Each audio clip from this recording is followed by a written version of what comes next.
Welcome to Sports Scope, the most influential sports talk show in the nation.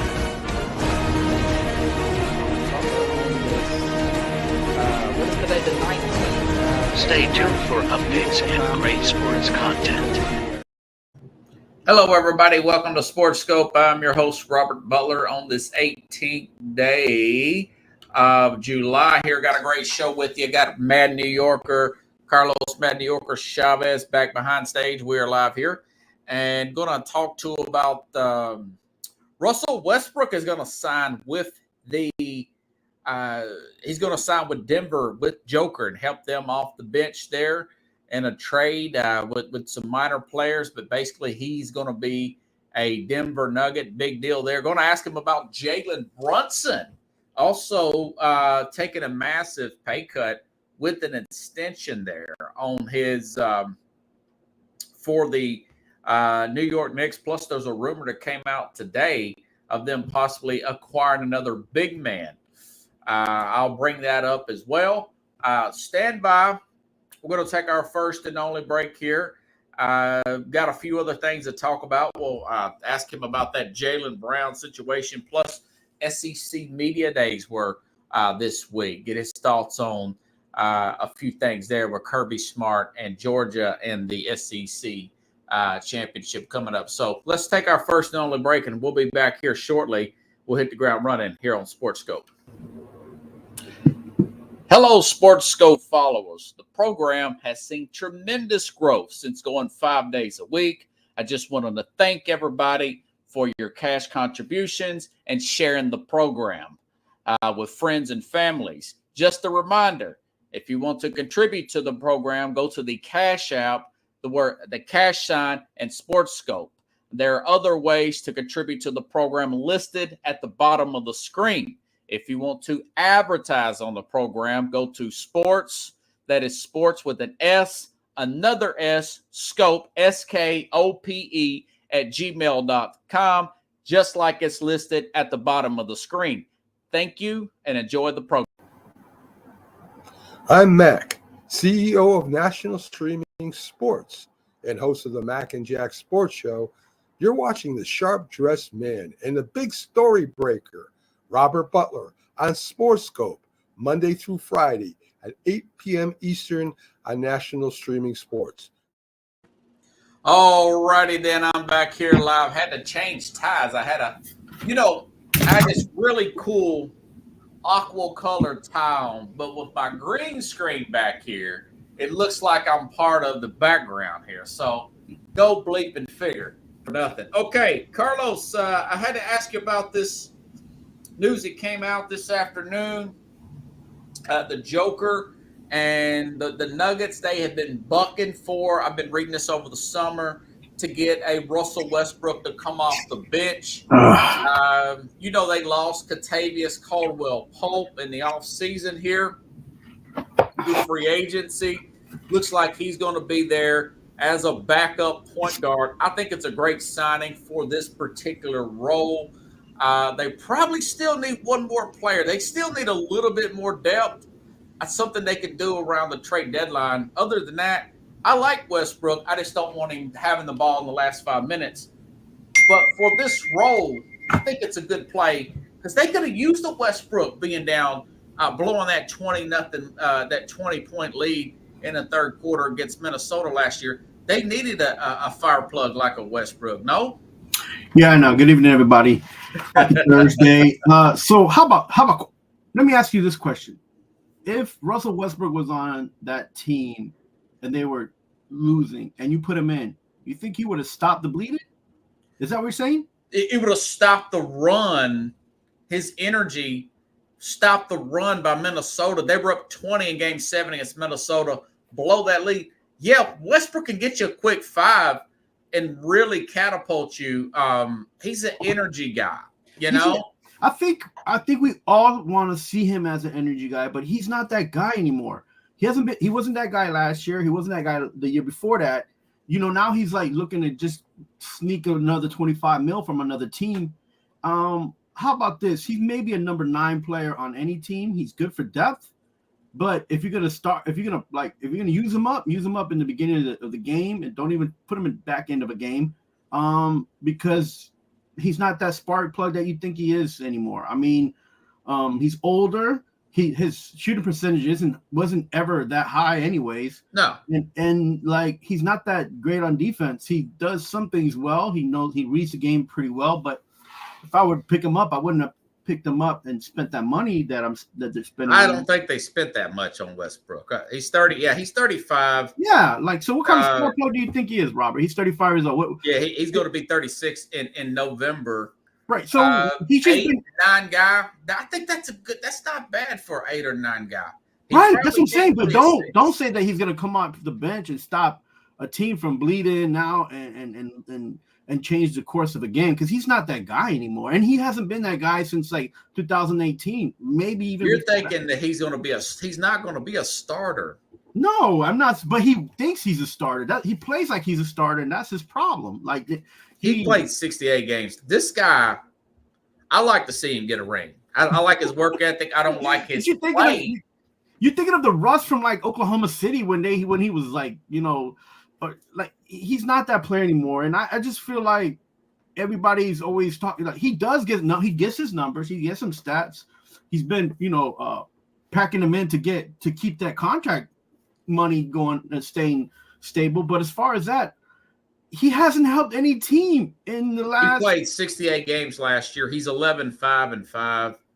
Yeah, bringing a guy in midway through the third quarter for 5 minutes. I mean, they don't like much. They're still in the window. Their window's wide open. They need a couple guys off the bench just to get people that are used to that rarefied air up in Denver to come in and help them for a few minutes, so Joker can't carry the load the whole time. Right. So what they he wears down. He's only human. They need a player that's anywhere. People says 3 to 6 minutes. I mean, that's 3 to 6 minutes you didn't have prior to. But at the beginning, having a Russell Wilson on Westbrook on your team. Yeah, but in the first and second quarter, not in the third and fourth quarter. There's a difference. Like there's difference. Oh no, he cannot play in the last 5. He'll screw things up for everyone. Yeah, that's what I'm saying. So how about this? Denver needs a player between the age of 25 to 32 who is a consistent shooter over 40% to give Jokic and to give other players a breezeway. You don't need fast, dynamic players. You need just somebody who can spot up and shoot, other than the 2 players you have, because you want somebody to double team when there's a double team or they're coming off a pass to just go ahead and grab the ball and be able just to throw it straight up. Because if he misses, Jokic will get you the rebound. Yeah, think about that. So. But all Russ will do is just run in circles with the basketball, trying to see if he could get a good assist going there to get a double-double. And he probably won't even be close to double-doubling. Yeah, but he knows his role here. It's a championship team. He knows he's not a starter on this team. He knows that. Yeah, I mean, he would have – and I'm not saying he's a bad player, and I'm not saying that he can't help, but I think that in the last 2 teams that he was on, he wasn't what they needed. At the end, they started bringing him off the bench. He only started 11 games last year. That was because of injuries to other players. So he started 21 games in the year before that, and 52 the year before that. He knows he's on the back end. Yeah, I mean, I don't. It's not like you're going to have to talk him into going to the bench. No. It's not. Lou's already went through that stage. You can. How about this? You know what you can do and who you are, but. Do you put yourself in a position to do you and help yourself in what you're able to do, right? Like I'm getting older and I can lift 50, 60, 70 pounds, but I'm not gonna pick up my 5-year-old, all the time when she says carry me. I'm like, no, you walk, because if you weigh 30 to 40 pounds, I carry you all day long, but you in the 60, 70, close to the 100. It's not that I can't do it. And it's not that I don't want to do it. It's like I got to be careful that I don't hurt myself doing something dumb, right? And I don't want her to be in my arms because I've done something dumb and hurt her in the process, right? Yeah. I just think it's a good pickup for the role he's going to be. I think it's an okay pickup, and it's a little bit of depth, but they need a younger person who can run the court and shoot, have a high shooting percentage, and that if they do miss, understand that they're probably going to get that rebound back with Jokic underneath the basket. So, they don't need to be like worried and have somebody running circles and trying to find a pass. That they don't need a guy like that. Yeah. So, And I think they're expecting a bigger jump out of this Christian Braun guy, who's a young player. And they may add another guy to complement Westbrook to try to go 7 and 8 deep rather than just staying at 6 deep and wearing themselves down. I think their lack of depth actually caught up with them last year. Yeah, and another thing that caught up with them. They got Dario Saric, by the way, another guy, just kind of a bench player, And what happened to them happened to Boston, which is why they didn't win the first time with Tatum and that group, was that they shot too many threes because they thought because they were making threes in the beginning of the season and they were winning games like that they could keep doing that in the playoffs. And if you live by the three, was that against Golden State? You're talking about? Okay, yeah. If you live by the three, you know what happens when you live by the three. Live by, die by. Yeah. Okay. Next topic here. Jalen Brunson, man, takes an extension, $113 million. He leaves on the table, leaves the Knicks with a lot of cap space and flexibility over the next few years, all the way up to him being like 32. Right. He's and in real good the position. ball. And they already messed up by signing Randall to an extension. Well, Randall hasn't been signed to an extension yet. They talking about keeping him. Yes, I've heard the owner has said a comment that he likes Randall. A lot of owners say that just before they move off of a guy. So I don't know.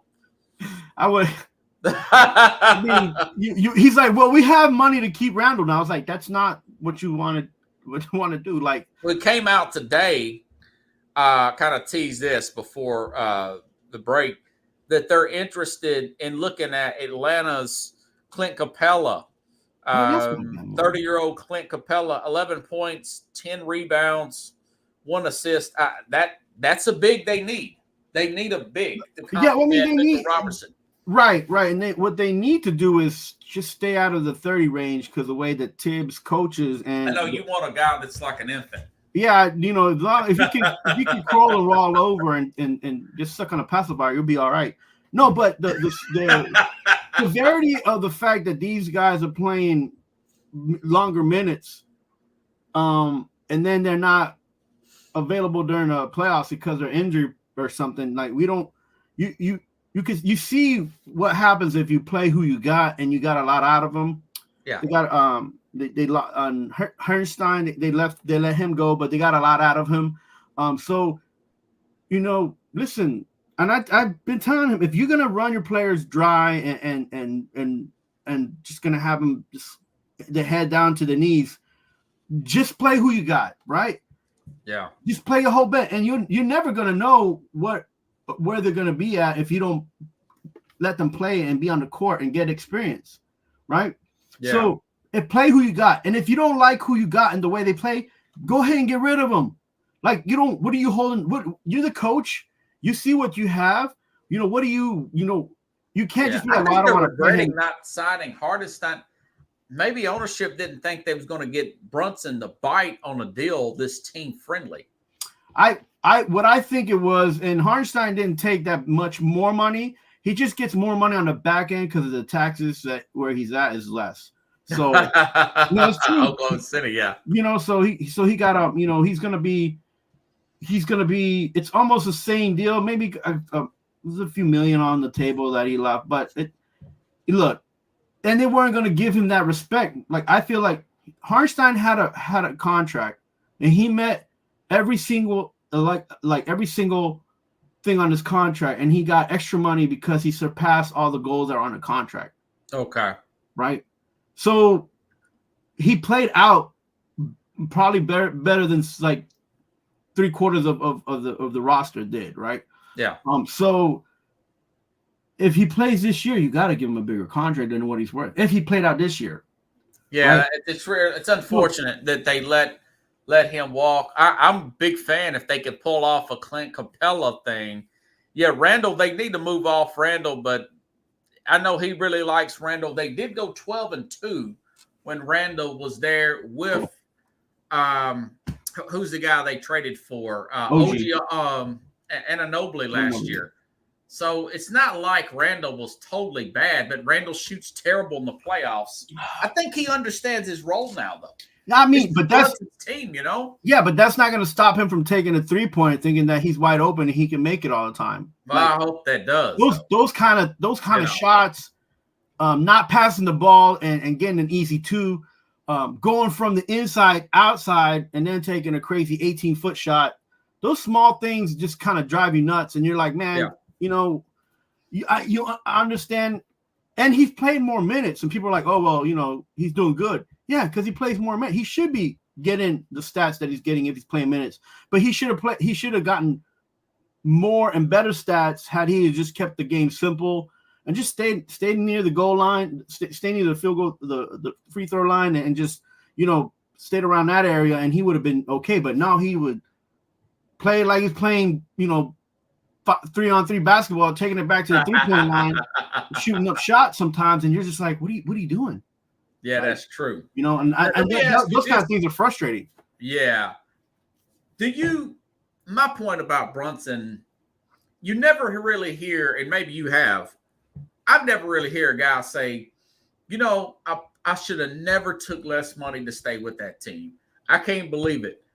You hear it often, like a guy like Albert Hainsworth with the Titans. He regretted going to Washington. Later on, he said, I wish I probably would stay with the Titans. Right. I was happier in that situation. I had a better team. I had a better coach. You know, Brunson's dad's there. He's got former college teammates there. Right. They're going deep in the playoffs. I don't think he's going to regret this years from now, leaving that money on the table. Would you like to see him go to Atlanta or a Wizard team? You have all that money. I think guys like Bradley Beal that took those extensions, Damian Lillard, I think they secretly and maybe publicly eventually will say, you know, I probably should have took a little less and try to play for a championship because I'm pretty bummed out, even though I'd made, you know, X amount of more money per year. Yeah, well, all that you have to take in consideration. Also, that the fact that he was never in a bad situation economically coming up, right? So Brunson, yeah. So who knows what kind of other, you know, financially how he's set and what he's doing. But it's always those guys that come from nowhere and you know that once they're done playing basketball, they have a less opportunity of being on TV or getting a broadcasting job or doing something because they've only focused on being a basketball player and trying to be the best to get a better contract. So the best on a team to get a better contract. So, you know, he's a different type of athlete, and you know, he went to Villanova, he's finished school, like, you know, he's doing other things. You don't think you don't think he's going to regret this? I don't think he's not only do I not think he's going to regret it, but I'm sure there's something on the back end that's not contractual that's beneficial besides just having a run at a championship with his former college players who he won a championship with, his dad being on the team, the fact that he grew up around the Knicks because his dad was on the team. Yeah. You know, and all those things, like besides all those things, I'm sure he's got other things on the, you know, in the back end cooking where if he misses that piece of a contract, it's not going to hurt him. And if it's a few $1 million, like he could make that up in a shoe contract or whatever, you know what I'm saying? So like, I get the same sense. It's a win-win. Yeah. For him, he could do it because he's put himself and his family has helped him be in the position to be able to make that type of decision financially. Had it been Sean Kemp or you know, Tracy McGrady or something, they would have been like, I'm taking the money and I'm that's it. Because Sean Kemp had a good shoe deal. I had a pair of those Sean Kemps. The Rain Man. But you know what I'm saying? Like, and not to those camouflage looking shoes. Yeah, and I'm not calling them out saying that they're greedy. I'm just saying they come from a different background. Sean Kemp came from a Division III school. Tracy McGrady didn't, but Tracy McGrady, you know, like when he was young, he was like, I'm gonna try to get the biggest and best deal I can because I'm not gonna be playing basketball forever. I brought Scottie Pippen. $15 million, 7 years. That was a lot of money in 1991. But Jerry Reinsdorf, we saw this. I don't know if you've seen The Last Dance. Yeah. With the Jordan thing. Mhm. Reinsdorf's telling him, you probably shouldn't take this, man. I mean, we'll give you a contract like this, but the NBA's taking off. This is a long contract. But he wanted to buy his mom a house and all that and buy family this and that. He had a big family out of Arkansas, small school, like you said. But he later regretted that and wanted Reinsdorf to tear that contract up and pay him because he was paid like 170 something in the lead. It was some crazy amount that he fell down there. But he wanted so much extra up front. He pushed for that 7-year deal when he really should have took a 3 or 4 year deal. Right. So it's I don't know. I just think that I rarely hear a guy that says they take because they're happy. They have a good situation. They like the coach. They like the management. They like their teammates. They don't want to move, Right. Pickles thinks Pippen may be working at Walmart next year. Not, I think. He's taking that divorce pretty hard. Yeah, but I've heard and seen him. That's funny, Pickles. Take some of these Hall of Famer type deals for like fanatics and stuff like that. I think he's gonna get a little bit more money soon, and I think he's not gonna be sitting on a pile of cash like Jordan, but he's gonna be okay eventually. Yeah. Being a top, like you said, I think there'll be opportunities post playing career. He's already popular in New York City. I mean, the biggest market out there, Yeah. So, anyways, what's your thoughts about this Jaylen Brown story? Isn't that weird? Wins a Finals MVP, gets left off the Olympic team. He thinks it's Nike behind it. They picked up Derek White instead of him. It's a couple things. Like the USA basketball team is business at the end of the day. There's nothing that they're not going to do that they don't feel like they're going to not see any kind of return on their investment at all, right? It's all about ROI.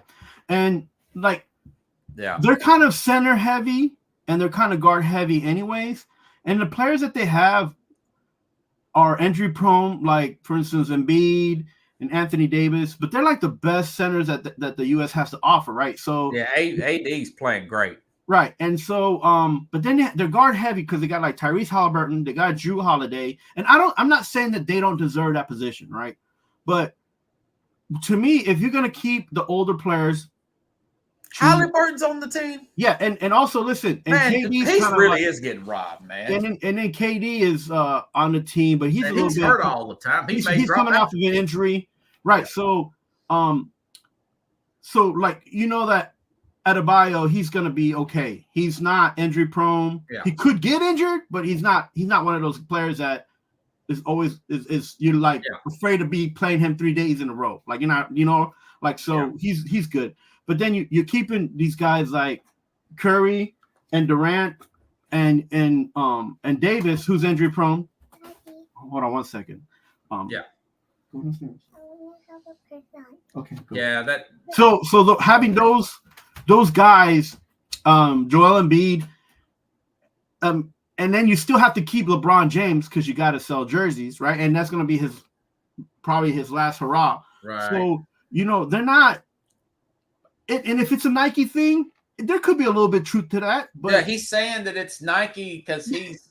But you have, he's criticized Nike in the past. The only thing is, you have the best, the number one guy who you put on the team because you know that they're gonna retire soon, and there's gonna be their last Olympics. Is Steph and LeBron. Steph is an Under Armour guy. So it's. I'm not saying that that there's no truth to the Nike thing. Yeah. But what I am saying is that if he was on the team, what sales would he get for jerseys? Because this is the first championship he's won. Right? He's not like a record. He's not like if you put him out there. Yeah, but why should it be it shouldn't just be about putting the best team out. They're heavily favored anyways to win it. Shouldn't it be about just winning the gold medal instead of selling jerseys and all that? No, because at the end of the day, they're trying to spread the game. They're trying to spread the game all over the globe in a way where the best way to spread it is having people that have won championships already. This is Brown's first championship. This is the first time he's an MVP. In the next 2 or 3 years, everybody's gonna know who he is. But right now, in fact, there's some people who don't even recognize who Jason Tatum get his gold medal. I just hate to see him. What if he gets injured and never gets? He did get a gold medal, some kind of high school Olympic thing. I did read that on his bio when in 2014 he came in NBA in 16. And to what you said before, put in Derek White, and that's messed up right there. I was like, I'm not a. And the thing is that Derek White is a smaller player, so that gives him an opportunity to be more of a guard and play quicker, right? Yeah. But they should just. I mean, maybe Durant will drop out. That's what I'm still banking on. If it was me, I would take out, because you don't need 3 centers. Yeah. I would take out Joel Embiid and Drew Holiday, flip one of those two and pick up Brown. If it was me putting the team together. Yeah. Yeah. I mean, or even he's younger than Holiday by like 5 or 6 years. Another thing too, those two again, Joel Embiid and Drew Holiday. Like Drew Holiday, this is going to be his last Olympics opportunity because he's 34, and then also Joel Embiid, he's 30, so this could be his last Olympics if he's too injured to keep going next. And as a 34-year-old, I don't know if he'd be on the team as a 34-year-old. So like, and it's hard to say that too, right? Because you're sitting there and you're like, you want the best player on the team, but then you're like, some of these guys probably won't ever have the opportunity again to represent the country. So. Yeah, you think he'll use this as motivation, right? And it's a tit for tat, and it is about business more than it is about winning. I mean, no matter who you put on the roster, the percentage of them going to win the gold medal was already up in the 70 and 80%. Yeah, they're playing great, man. They're going to be okay this year. But I was reading, I think it was Chris Broussard said it's not going to be like this in 28 and in the future. He says the world is closing in on the Americans. Right. So him saying that is a wake up, has to wake up the U.S. national men's team and say, look, wake up. We need, and you're gonna have to have the best players playing, and it can't be guys over the age of 30. Because the thing is that those guys that are playing now are not over the age of 30, right? So they're going to be running circles around you. Yeah, maybe Steph, maybe no LeBron. How about Cooper Flagg, who's getting a lot of hype coming out? He's coming in Duke this year, right? Supposed to be the number 1 overall pick. Got Cooper Flagg. I think he could potentially be Olympic guy. And he's already on the practice squads going against some of these guys. Yeah, he already dunked on AD in practice. Right. So I think that guy, like Dirk Nowitzki, was shooting over everybody in 92. Nobody knew who he was. There's going to be guys, but they're going to have to be getting an opportunity as well. So they might have a cutoff age after the next Olympics. And it's not that I want it to happen, because it's just because you're older doesn't mean you're going to get like injured, but you're more likely to get injured if you're older and you're playing in the league. The league is a lot of, man, there's a lot of games in the NBA league, man. And for instance, why this wouldn't have been an issue if Kawhi Leonard was still playing. This wouldn't have been even brought up. Think about that. If Kawhi Leonard was not injured, Leonard's hurt all the time anyway. I wouldn't even have took Leonard. Yeah, but even if he's hurt all the time, this is the argument. He's still one of the best players when he's not injured. I don't know. I've kind of gave up on him. I just wanted to get your opinion on that. Hey, switching to college football, a little bit of talk about Kirby Smart.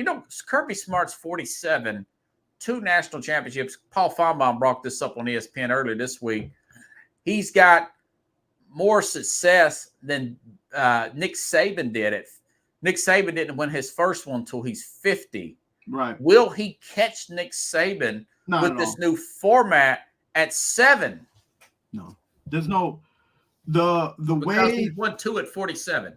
Right. I know, but the way the landscape of the NCAA is working, it's almost like it's working against how the coaches and what the coaches used to do in NCAA and even in the SEC, right? Yeah. So like the contracts, they might be 5-year contracts, but the coach is playing 2-year contracts. So you have the people going in for the what's that called, the NIL, and they have NIL deals, and then they have the where they able to trade portal. They have the portal issue. And look, there's one guy who's chomping at the bit. He's not even older than 43 in Clemson, and he can't get a winning team in the last 2 seasons, trying to avoid those. Dabo Swinney. Yes, and Dabo Swinney. Swinney is trying to be old school. Is trying to do He's trying to keep things the way it was. I think it's really hard after you get the 2. You know, it took Tom Osborne forever to get a championship with Nebraska. He ended up getting 3. Urban Meyer got 2 pretty quick in 5 years. Took a few years later, finally got that 3rd one at Ohio State, but then he retired. And, you know, Mad Dog Russo's on ESPN. He was making the argument with Paul Feinbaum. You got another layer of teams to go through now. You got to win 4 times in the 12-team playoff. Plus, you've got Oklahoma and Texas in the SEC. Yeah, I'm not sure he's going to get. I don't even know if he's going to get 4. Right, but might get 4, but getting 7, man, with this competition, all this spread out, I don't see it happening. But who in the bleep knows, man? If here's a problem. Because Saban's leaving as well, is you're losing the competition level against Alabama to make you a better team anyways. Yes. Right? So you're not gaining another team that's playing highly competitive football, because they all haven't been able to beat Alabama anyways. Yeah. You know? So you lose a coach who was highly competitive, and the team was highly competitive in your conference, right? Yeah. So now you're going to go against another conference. It's 14 teams, I think, right? In the SEC now? Yeah, so I feel like they're trying to bring in more parity. But if you're looking at just by the SEC, yeah, them losing Saban as a coach at Alabama and his competitive nature is going to have a bit bigger effect on the SEC. And you're trying to make it sound like that maybe he will dominate. Who, Kirby? Yeah. No, I don't. I feel like okay. I feel like they're going to go down, because Kirby had something to aspire to. They're like, we beat Alabama, we're going to go out and do it again because they're the best team. But now you got to look at themselves and be like, we're the best team. Everybody's gunning for us. So we got to show everybody that we're the best team. Oh, you're saying because they're becoming the hunted. Right. That's exactly what I thought. As soon as Saban retired in January, I'm still in shock mode, by the way. I still can't believe Saban's retired, you know. And the first thing I thought, a lot of people were pointing to Ohio State because they got all these transfers, Michigan leaves. But I thought, no, it's going to be Georgia's going to be the hunted. Because look, Paul Feinbaum brought this up the other day. It didn't even dawn on me. They haven't lost a regular season game in Georgia since 2020, man. Right.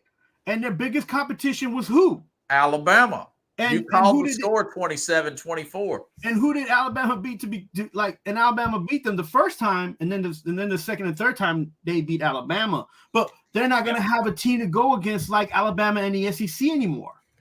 Well, Texas is very good this year. No, I mean, come on, Robert.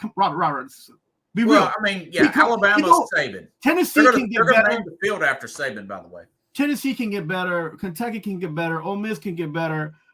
Mississippi State can get better. All these teams can get better, but none of them are going to be as good as a Nick Saban coached SEC Alabama team. True.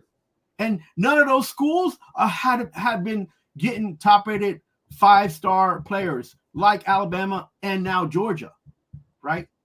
So now they might have 1 or 2, but these guys were getting 10, 12, like they were so deep that one player got hurt, the other player came in, and they were still better than they were with the player who got hurt. So, like, you think Georgia is going to be able to keep up with the Joneses of what Saban was able to create in Alabama? No, siree, because if there's no Saban to go against, who is your measuring stick? Who you measuring by?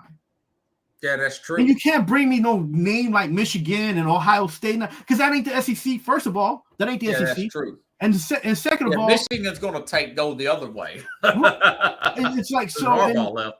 You know, and no, I'm with you. I'm just curious about Fonbon throwing that out there. He says he's a better coach than Saban was at the end. Fonbon's throwing out hot takes. He's throwing out hot takes, if you ask me. I'm gonna tell you this. And this is my hot take. He's stirring the pot. Even if Georgia is the number one school and being hunted, they ain't not gonna win not even one more championship ever again. Because I don't know about that. Because do you see Georgia in the SEC championship game this year? You know, like I said, this Carson Beck is supposed to be the number one player off the board in the draft next year. Again, Robert, it's not when it was Alabama and Georgia, they wasn't just number one. There wasn't just a QB that was a 5-star number one. They had 3 QBs that were 5 stars. Yeah, they had 5 running backs that were 5-star running backs. They were so deep that they were pushing kids into the portal when it first opened. That's true. Yeah. So, but they're not gonna get that anymore. They not. Because nobody's going to, and people are like, because kids are smart too. They're like, oh, well, Saban's gone, so I'll just go to Oregon. I'll just go to, Notre Dame. I'll just go because there's no Saban there. Do you see him getting to the Saban has picked? Now he's an analyst in air quotes. He's picked against Alabama. He's picked Texas and Georgia to play for the SEC championship. Texas is loaded. Yeah. They're a top 3 team. Quinn Ewers is still fighting off Arch Manning at quarterback. He's going to get it. That Isaiah Bond kid, that really good wide receiver we heard a lot last year, he's back with Texas. Texas is ranked 3. Got a pretty tough schedule. There's a very good chance they can play Georgia in the SEC championship. By the way, they play on October 19th in the regular season at Texas. What are your thoughts of that type of championship game coming up, or do you think it's going to be something else in the SEC, not national championship? I feel a little early, but yeah. Right. No, I feel like with the exit of Saban, because they're not playing a Saban coached team, Georgia's going to lose confidence in playing high elevated college football teams in their own conference. Okay. So I feel like a team like Mississippi State, maybe a Tennessee will sneak in, and it's probably gonna still be Georgia because right now they still have the 5-star rated players and they have depth and everything. And I feel like the situation for Texas, as much money as they have and they're getting players and they're trying to pull players, if you can't get your quarterback situation straightened out, you ain't gonna win nothing in the SEC. Quinn Ewers beat Alabama last year. I know, but he almost beat Washington. Remember that? Yeah, but the powers that be, they want Manning to take that position. But you think Manning's going to beat Quinn Ewers out in this? I'm not saying what I just said was the powers that be. Yeah, the people giving money want the Manning name to be a quarterback. That don't mean that he's going to be quarterback. That he still got to play out and earn it on the field. But when you got powers that be, thought he was transferred, but he didn't though. He's going. That situation there, they told him to stay there and fight it out, like Granddad would say. That situation there in Texas is going to instead of make them better, is going to make them worse because they're going to have a conflict of interest between the coaching and the administrators and the amount of money they're paying these kids NIL to come in, because a lot of kids went there in the offensive side because they thought they was going to play with the Manning. To begin with. They're going to be good, but they do have a tough schedule. I said I think they'll probably squeeze in there with 2 losses. By the way, there's no East and West no more. Right. It's just best record versus best record. That's another thing. I love that. I'm hyped up about this season. That's another thing that's going to be an eye-opener for Georgia, too, because there's not that schedule. So that means they're going to be playing whatever school they're scheduled in the SEC. And that's, and look, think about it. LSU's supposed to get better. Tennessee, he always has good quarterback play and running offensive line play. So they just got to fix their defense with LSU. But Auburn's got Auburn. What's that guy's name that used to coach for Ole Miss? I just said his name yesterday. Auburn's football coach is really good. I can see that Hugh Freeze. I can see them making a big jump this year. Lane Kiffin and Ole Miss. I mean, there's no easy outs, man. It's not even. It wasn't. Robert, it wasn't ever about an easy out in the SEC. It was about performance and beating Alabama, right? So now you don't have an Alabama to beat. So you're saying that people's not going to be as motivated because Big Bad Saban's not. Let's say Tennessee beats Alabama. They're so excited. Then they got to play. Pick it up quick. Yeah, it's Hugh Freeze. Hugh Freeze, good coach, man. He had Alabama beat. Remember, it came down to one throw. Right. So, but it's a different world now, and to be Kirby Smart and think that you're gonna start to win more because Saban gone, I think it's just keep playing it one game at a time and don't think like that because I still got him making the. I had SC. I agreed with Saban, but I need to reassess it. I got my Phil Steele magazine in, by the way, folks. These are like a $35 magazine. It's a Bible for college football. And I got the Lindy's Pro Football Pickles.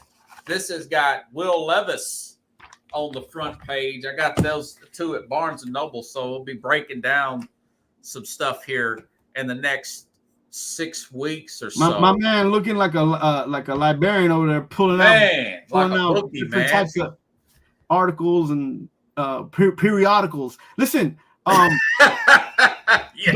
those things are great to have, especially when you want to fish and look for guys who got into the transfer portal and aren't in that magazine.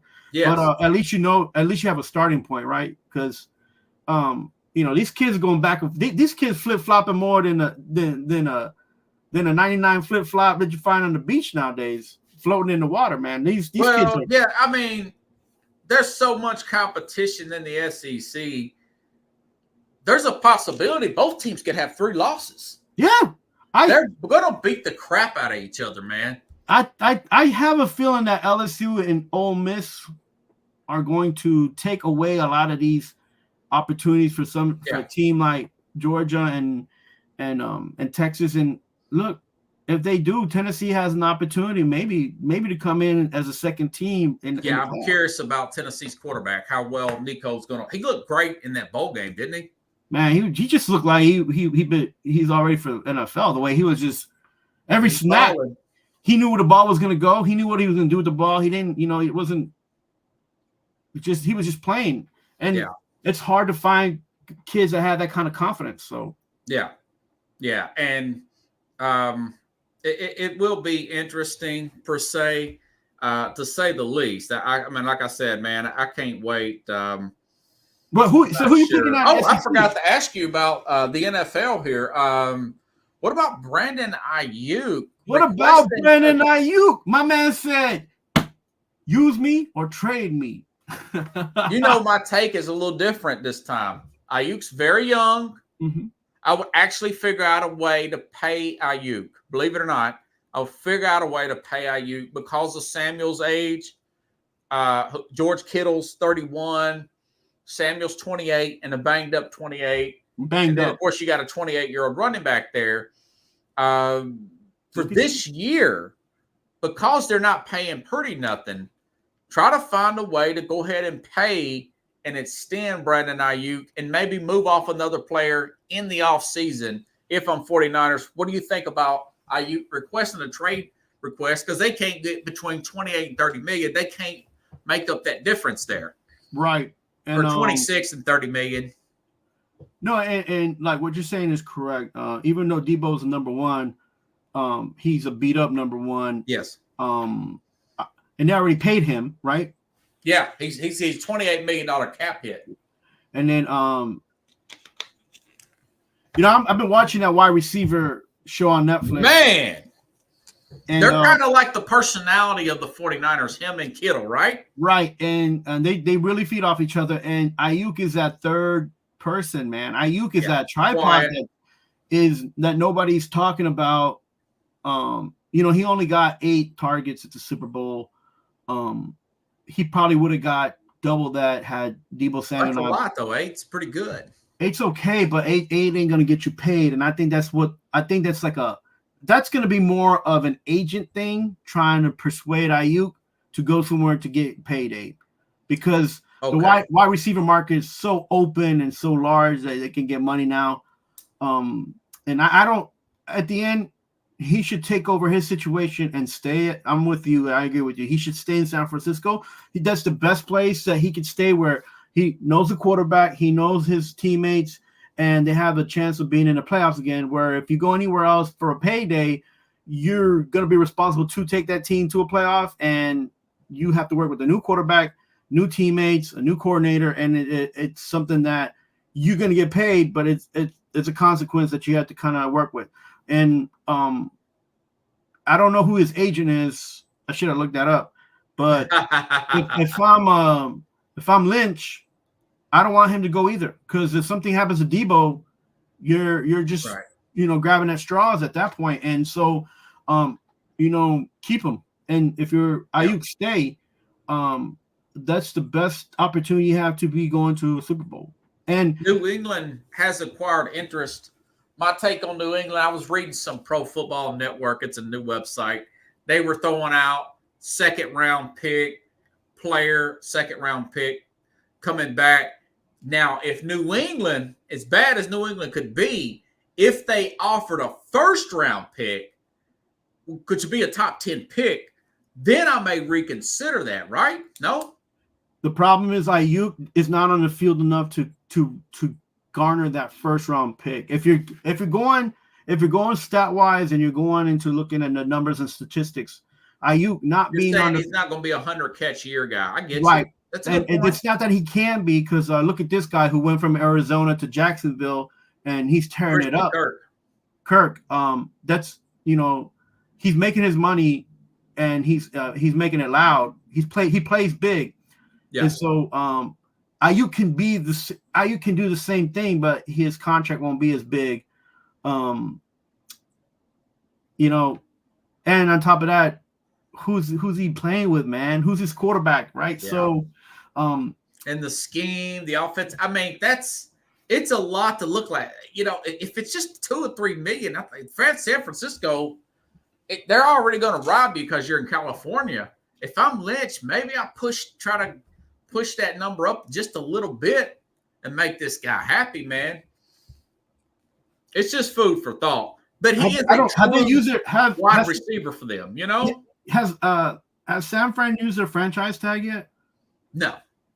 No, he's in his I want to say he's in his 4th or 5th year. He's his 4th, yeah. So he's so he can't. Yeah. I think he's saying this because every time they've said this before, other players have said this with 49ers, they went on and paid the guy. Yeah, I mean, it's a way to get money for sure. But for his sake and for the team's sake, I think they will both benefit of just pay him and have him stay. It's kind of interesting though that he's willing to move on. It's that's an interesting fact. But if he's just trying to get paid, he is on his 5th year option. Yeah. 5th year option year. Oh, yeah, he's going in. They can technically franchise him next year, which all that you would average all that big money that A.J. Brown's making, Justin Jefferson's making. He would make the top 5 of that, but that would be a direct cap hit for the 49ers. It would be wise for them to get it done. My guess is they're going to get something done before training camp. That's just me. Yeah, they'll trade him for a big chunk of picks now. Yeah, and that's just for San Francisco for them to have trade bait and stuff. He's a baller though. I mean, Ayuk is. He's not the top end guy. I mean, I'm not got $17.99. Ayuk has got 1,300 yards, and I'm trying to look at his catches. You got me thinking because somebody else brought that up on another program. Ayuk has got 100. Oh, he did catch 105 balls last year, so he's no slouch. No, but that was because Debo wasn't on the field. Yeah. CeeDee Lamb caught 135 balls. CeeDee Lamb's going to get a lot of money from Jerry Jones here in the next few weeks, in my opinion. Don't you think so? The Dallas? What about a trade like that? Why don't Dallas trade CD to San Francisco for IU? Well, they're not going to do that. Dallas could trade him to. See, New England needs a wide receiver like. Why does anybody care about who needs what, Robert? Why is New England's going to be fishing for talent? They're in the trade market. Yeah, but they're going to be fishing in the trade market for the next 5 seasons. The same thing with the Jets and the Giants. They don't. As much as they're going to sign people. We had that extra time. What'd you think about episode 3?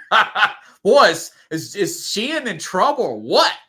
Sean is, Sean, whatever his name is. Sean has made his bed and sleeping in it. And I told you, he stepped in it. He stepped in poo-poo, and now he smells it. Look, you give the guy the keys to the car, to the Ferrari, to Porsche. If he gets scratch and dent, that's on you, bro. And I'm not a big believer. The owner's really upset about Saquon Barkley, wouldn't he? Yeah, I mean, I'm not a big believer in them anyway, so I don't see them. The owner?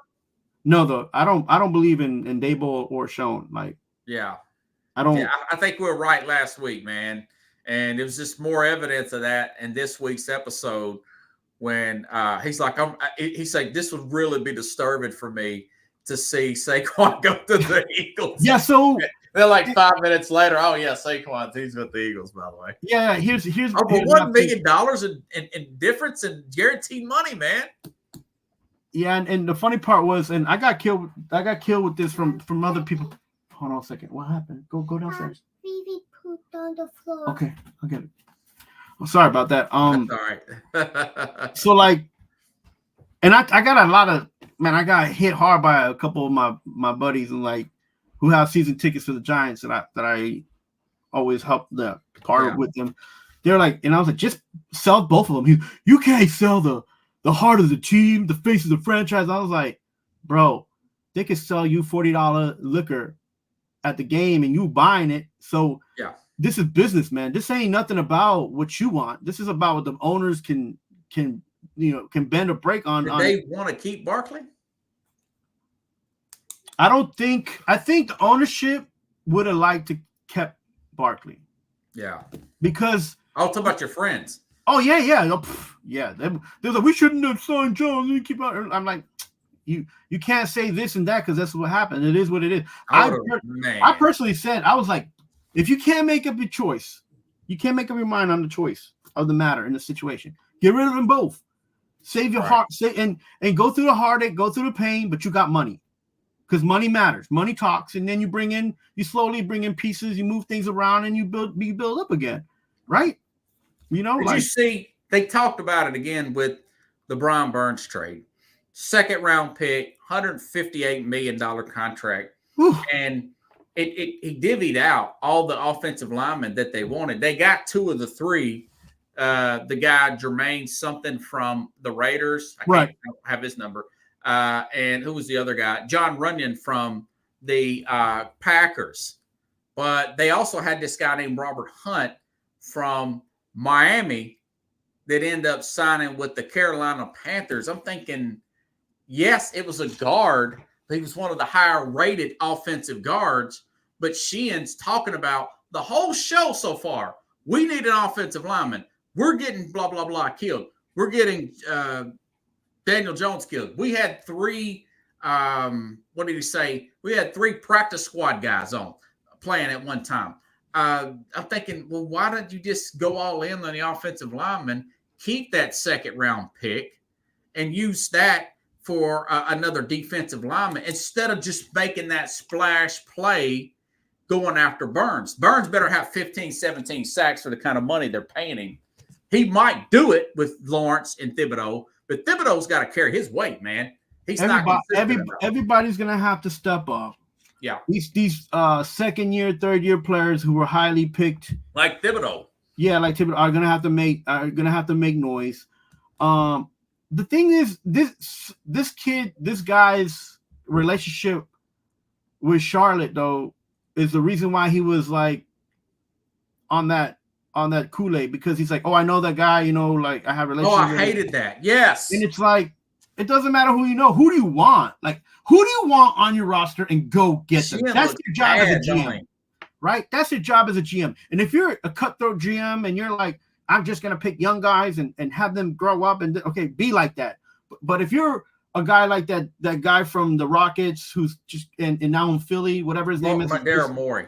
Yeah, be like more and just like I'm gonna get the best players and who sell the most jerseys, who's gonna sell me tickets. And no championships to show for it. Yeah, and so if you're gonna be like, so you can be any kind of GM, but have a mission, have a goal, and understand that.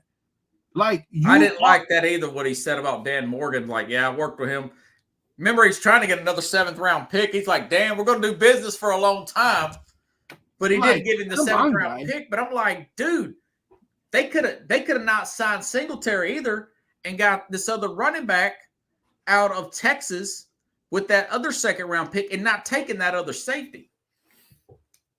Since this is an air quote offensive league, but that's just me, man. I mean, the thing is that we're seeing things also through what they're showing us. I mean, but we like football. We're fans. We're not executives. We could maybe be executive. I mean, I just think that we both went to school for certain things. We both studied statistics. We both graduated in communications, and we're trying to figure out what it is what went down with all the information that they're giving us. Right. I feel like this is too much information.